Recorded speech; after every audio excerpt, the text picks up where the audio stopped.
Hello दोस्तों, नमस्कार। कैसे हैं आप सभी का बहुत बहुत स्वागत है हमारे YouTube channel Himanshu Shrotriya the reasoning room में। आज आप लोगों के लिए एक स्पेशल चीज लेके आया हूं। आपके लिए एक गिफ्ट है। यूपी पुलिस का एग्जाम आने वाला है तो मैंने सोचा आपके लिए कुछ स्पेशल करते हैं। तो बेटा कुछ क्वेश्चन मूल विधि के हैं, जिसे आप मानसिक अभिरुचि कहते हो ना, तो मूल विधि यूपीएसआई में तो एक बड़ा सा पार्ट है, उसका इतना एक पोर्शन है, अलग से बहुत सारे क्वेश्चन आते हैं। लेकिन यूपी पुलिस में भी 10 क्वेश्चन, पूरे के पूरे 10 क्वेश्चन आते हैं मूल विधि या मानसिक अभिरुचि जिसे कहते हैं उससे।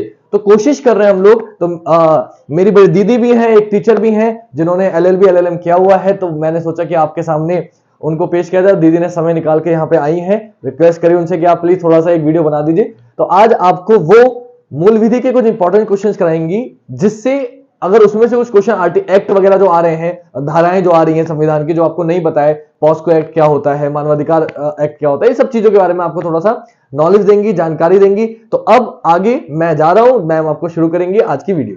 हेलो दोस्तों, मैं अनामिका श्रोत्रिया। आज जैसा कि अभी आपको हिमांशु सर ने बताया कि हम मूल विधि का कुछ पार्ट उसमें दिया गया है कांस्टेबल वाले एग्ज़ाम के लिए, तो उसको पूरा करवाने के लिए आज मैं यहाँ आई हूँ।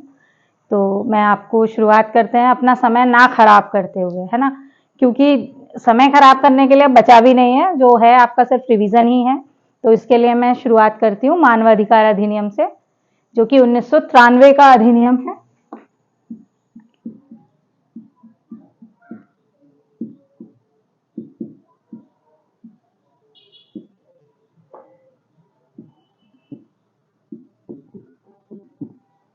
मानवाधिकार अधिनियम 1993, इसको जो लागू किया गया वो 12 अक्टूबर 1993 को लागू किया गया।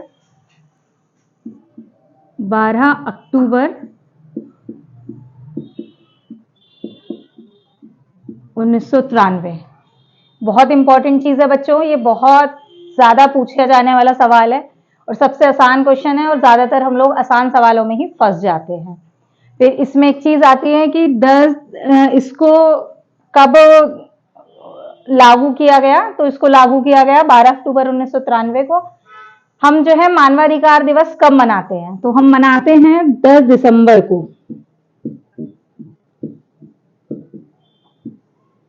10 दिसंबर को हम लोग इंटरनेशनल ह्यूमन राइट्स डे मनाते हैं, और यही सब लोग यही मनाते हैं 10 दिसंबर को, क्योंकि 10 दिसंबर 1948 को हमारे यहाँ मानवाधिकारों की सार्वभौमिक घोषणा की गई थी यूएनओ के द्वारा।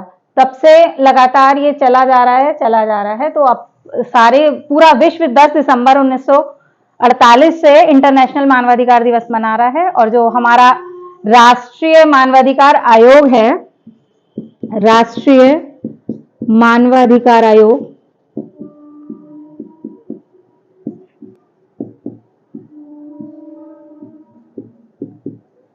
इसका जो मुख्यालय है वो दिल्ली में है। कहाँ है बच्चों इसका मुख्यालय? इसका मुख्यालय दिल्ली में है, राष्ट्रीय राजधानी दिल्ली में। जो हमारा आयोग है वो 5 लोगों से मिलकर बनता है, एक अध्यक्ष और 4 सदस्य। मुख्यालय जो आयोग है, आयोग में कितने लोगों से मिलकर बनेगा? ये बनेगा कुल 5 लोगों से मिलकर, कुल 5 लोग, एक अध्यक्ष और 4 सदस्य। और जो इसके अध्यक्ष होते हैं वो भारत के मुख्य न्यायाधीश, पूर्व मुख्य न्यायाधीश, जो कि रिटायर्ड हो चुके हैं, सीजेआई जिन्हें बोलते हैं, chief justice of India, retired, वो इसके अध्यक्ष होते हैं। कौन अध्यक्ष होते हैं मानवाधिकार आयोग के? पूर्व मुख्य न्यायाधीश भारत के।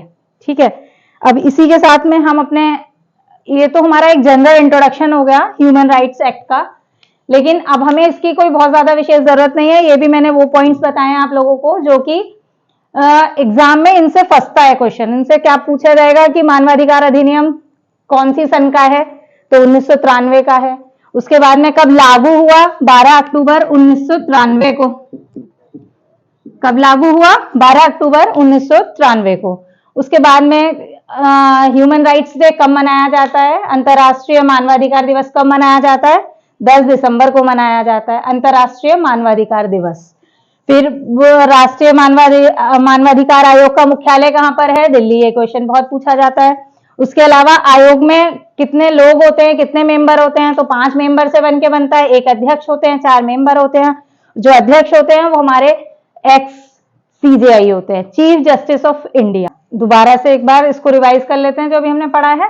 मानवाधिकार अधिनियम 1993 तो कब लागू हुआ? 1993 को 12 अक्टूबर 1993 को लागू हुआ। 10 दिसंबर 1948 से इसको सार्वभौमिक घोषणा में हमने इसको अडॉप्ट किया था और 10 दिसंबर को राष्ट्रीय मानवाधिकार दिवस अंतर्राष्ट्रीय मानवाधिकार दिवस मनाया जाता है। राष्ट्रीय मानवाधिकार आयोग का मुख्यालय दिल्ली में स्थित है। इसमें 5 सदस्य हैं, एक अध्यक्ष और 4 सदस्य। अध्यक्ष कौन थे हमारे? हमारे अध्यक्ष थे रिटायर्ड CJI, पूर्व मुख्य न्यायाधीश सुप्रीम कोर्ट के। इसको हम इरेज करते हैं। अब हम अपना अगला एक टॉपिक करते हैं, भारतीय फ्लैग कोड, भारतीय फ्लैग संहिता।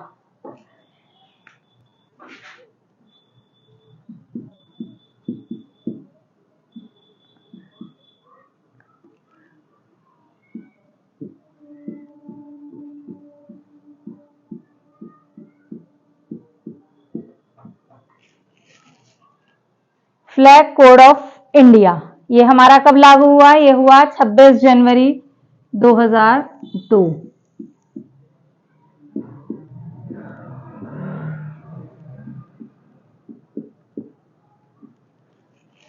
भारतीय फ्लैग संहिता 26 जनवरी 2002 को लागू हुई। देखिए, हम सब लोग अपने झंडे का सम्मान करते हैं और हर किसी से उम्मीद करते हैं कि वो हमारे झंडे का सम्मान करे। तो हमारे इस संहिता में क्या क्या लिखा हुआ है कि हमारा झंडा कभी भी झुकना नहीं चाहिए, जमीन को नहीं छूना चाहिए और उसका कोई भी हिस्सा पानी में नहीं डूबना चाहिए। ये हमारी भारतीय फ्लैग संहिता कहती है। फ्लैग कोड ऑफ इंडिया 2002 ये कहती है कि कभी भी हमारा झंडा झुकना नहीं चाहिए, जमीन को नहीं छूना चाहिए और पानी में नहीं गिरना चाहिए उसका कोई भी कोना। और दूसरी चीज, एक क्वेश्चन आता है कि झंडे को कब उतारना चाहिए, क्या समय है उसका, कितनी देर बाद उसको हटा लेना चाहिए जब झंडा फहरा दिया जाता है? तो उसको सूर्यास्त के बाद,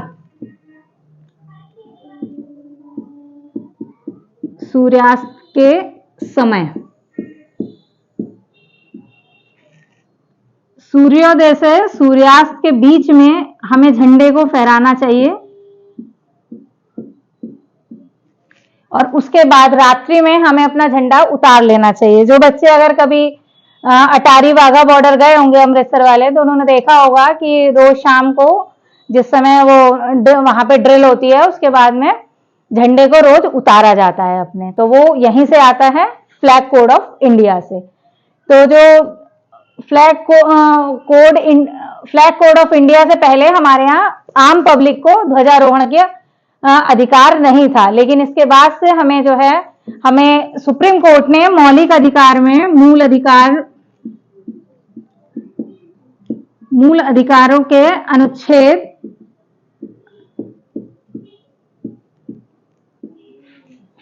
19(1)(a) इसके अंतर्गत हमें ध्वजारोहण करने की अनुमति दी है। हमें मतलब कि पब्लिक को। पहले जो है ध्वजारोहण सिर्फ और सिर्फ विद्यालयों में, सरकारी संस्थानों में, ऐसी जगह पर ही हो सकता था, लेकिन अब हर व्यक्ति अपने घरों में भी ध्वजारोहण कर सकता है, लेकिन इस कोड के नियमों के अनुसार। मतलब कि सुबह लगाना है, उसको ध्वजारोहण करना है और उसके बाद में उसको उतार के रख लेना है सूर्यास्त से पूर्व, सूर्यास्त के समय हमें इसको हटा लेना चाहिए। तो अब अगर इसमें हम देखें कि हमारे झंडे में कितने रंग होते हैं, झंडे में रंग होते हैं 3। कौन कौन से होते हैं बच्चों?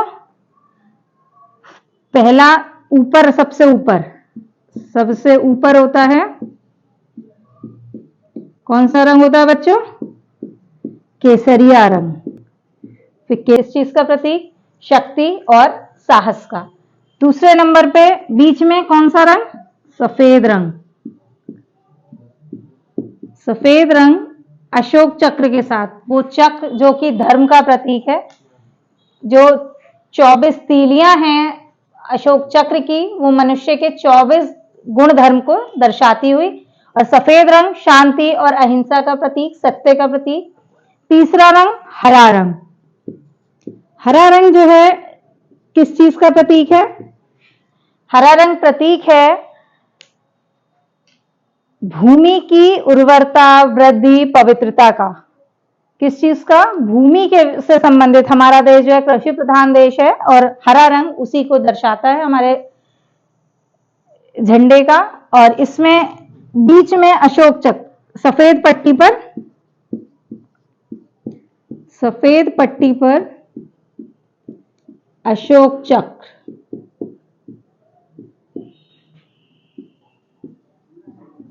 नीले रंग का। अशोक चक्र में तीलियां कितनी? 24। अशोक चक्र में तीलियां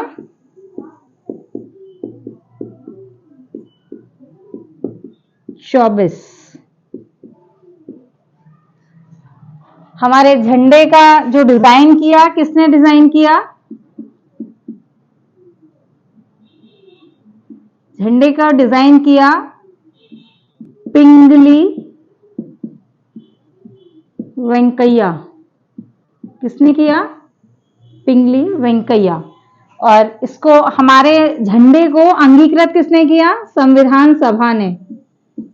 संविधान सभा ने हमारे झंडे को कब अंगीकृत किया? 22 जुलाई 1947 को। मतलब कि 22 जुलाई 1947 से लगातार हमारा झंडा यही चला आ रहा है। और आपको पता है इससे पहले अशोक चक्र के स्थान पर क्या था? चरखा। कौन सा चरखा? जो कि गांधी जी चलाते थे। वो चरखा हमारे सफेद पट्टी पे अशोक चक्र के स्थान पर हुआ करता था। लेकिन 22 जुलाई 1947 से लगातार जो वर्तमान झंडा है वही प्रवर्तन में है। तो बच्चों, झंडा अधिनियम के बाद में, झंडा संहिता के बाद में, भारतीय झंडा संहिता के बाद में अब हम अगला एक्ट करते हैं, पॉक्सो एक्ट। इसको कहते हैं प्रोटेक्शन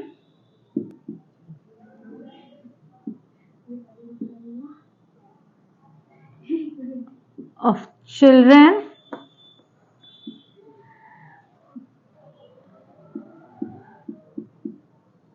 फ्रॉम सेक्सुअल ऑफेंसेस। ये बच्चों के साथ जो अपराध कारित किए जाते हैं उसके विषय में अधिनियम है। इसको 14 नवंबर 2012 को लागू किया गया।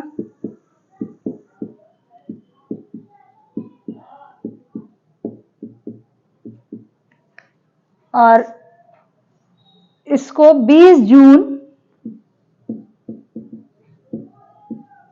2012 को अधिसूचित किया गया।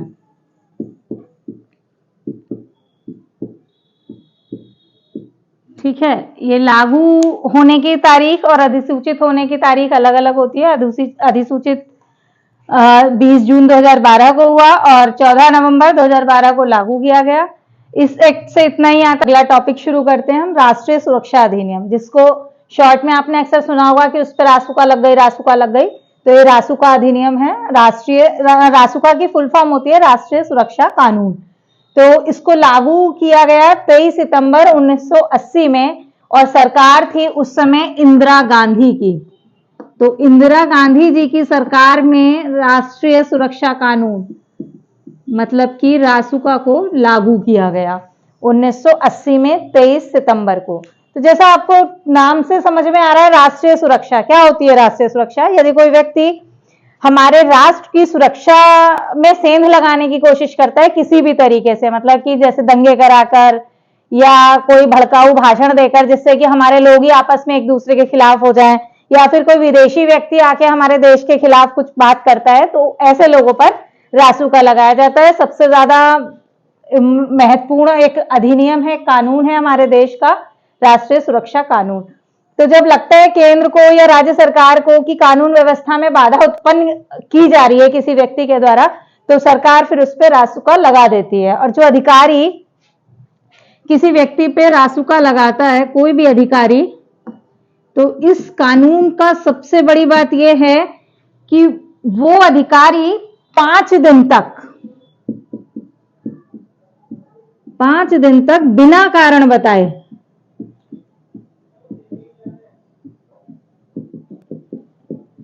उस व्यक्ति को गिरफ्तार रख सकता है।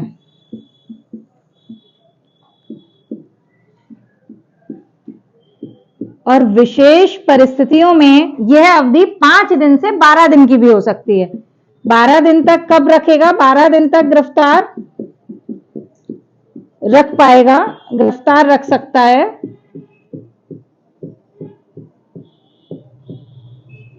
विशेष परिस्थितियों में, विशेष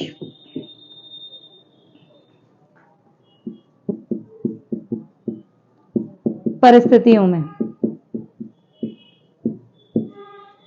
तो इस अधिकारी को यह पावर है कि बिना कारण बताए वो गिरफ्तार कर सकता है और उसको 5 दिन तक गिरफ्तार रख सकता है नॉर्मल डेज।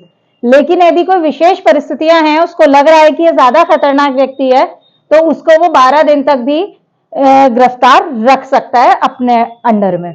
फिर उसके बाद में एक चीज और है कि इसमें बिना किसी कारण के इसकी जो सजा बढ़ाई जा सकती है रासुका के अंतर्गत, वो 1 वर्ष तक किसी व्यक्ति को सजा दी जा सकती है और उसके 1 वर्ष तक गिरफ्तार रखा जा सकता है 12 माह तक। लेकिन इन 12 दिनों के बाद में राज्य सरकार की अनुमति से 1 वर्ष तक गिरफ्तार रखा जा सकता है। राज्य सरकार ऑब्लिक केंद्र सरकार, मतलब कि जिस भी सरकार के अधीनस्थ कर्मचारी ने गिरफ्तार किया है, वो उस सरकार के अनुमोदन से 1 वर्ष तक, 1 वर्ष ऑब्लिक 12 माह तक किसी व्यक्ति को बिना किसी कारण बताए गिरफ्तार रखा जा सकता है और उसको बाद में छोड़ भी दिया जा सकता है। देखो, सुरक्षा के अंतर्गत जैसे आपने देखा होगा, कोविड में जो डॉक्टर्स थे, नर्सेस थे, तो भीड़ जो है उनके ऊपर पत्थर बरसा देती थी और अटैक वगैरह कर देती थी, हमले करती थी। तो उन सारे लोगों पे रासुका लगा के और उनको बंद कर दिया गया था जेल में। फिर उसके बाद में फिर उन चीजों में कुछ कमी भी आई थी, कमी देखने को मिली थी रासुका लगने के बाद, लेकिन उन लोगों पे रासुका लगाया गया था और फिर बाद में उनको छोड़ भी दिया गया था। और जो गिरफ्तारी के आदेश होते हैं, ऐसी गिरफ्तारी के आदेश या तो उस जिले का गिरफ्तारी के आदेश या तो जिला मजिस्ट्रेट देंगे आपको,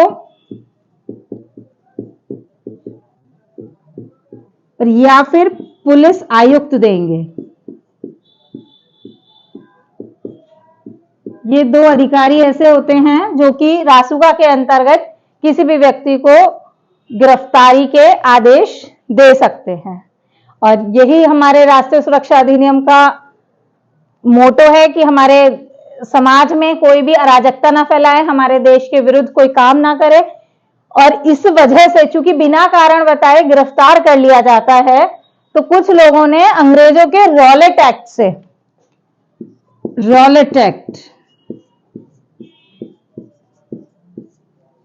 उससे तुलना करिए हमारे राष्ट्रीय सुरक्षा कानून रासुका की। तो इसी के साथ में ये जो जनरल टॉपिक है वो कंप्लीट हुआ और बाकी के क्वेश्चंस आपको मिल जाएंगे इसी चैनल पर। Thank you. तो दोस्तों, ये आपने देखा कि आपने जो मेन टॉपिक थे जिससे क्वेश्चन फंस सकते हैं, कोशिश करी थी आप लोग के लिए। दीदी का इतना समय मुझे मिल पाया, मैंने आपको मैम ने आपको समय दिया और कोशिश करी है आपको इंपॉर्टेंट क्वेश्चंस कराने की, नई नई चीजें सिखाने की। इसके ऊपर जितने आधारित क्वेश्चन है, कोशिश करूंगा उन क्वेश्चंस की वीडियो बना के आपको प्रोवाइड कर सकूं और जिससे आप प्रैक्टिस कर सकें। बाकी चैनल से जुड़े रहिए और रोज रात 8 बजे आपकी लाइव क्लास चलती है रीजनिंग की, हिंदी क्लास 3 बजे चलती थी, पूरा व्याकरण मैंने कंप्लीट करा दिया है। अब डेली आपको नए क्वेश्चंस करा रहा हूँ, मैथ के डीआई मैंने आपको कंप्लीट करा दिया है। तो अब आपसे मिलेंगे अगली वीडियो में, अगले पार्ट में। अगर मौका मिला, समय मिला पेपर से पहले, तो एक दिन दीदी को और बुला के आपके लिए एक नए कुछ क्वेश्चंस की वीडियो और बनवा दूंगा, कुछ और चीज आपको सिखाने की पूरी कोशिश करूंगा। तो आज की क्लास यहीं समाप्त करते हैं। जय हिंद, जय भारत, वंदे मातरम।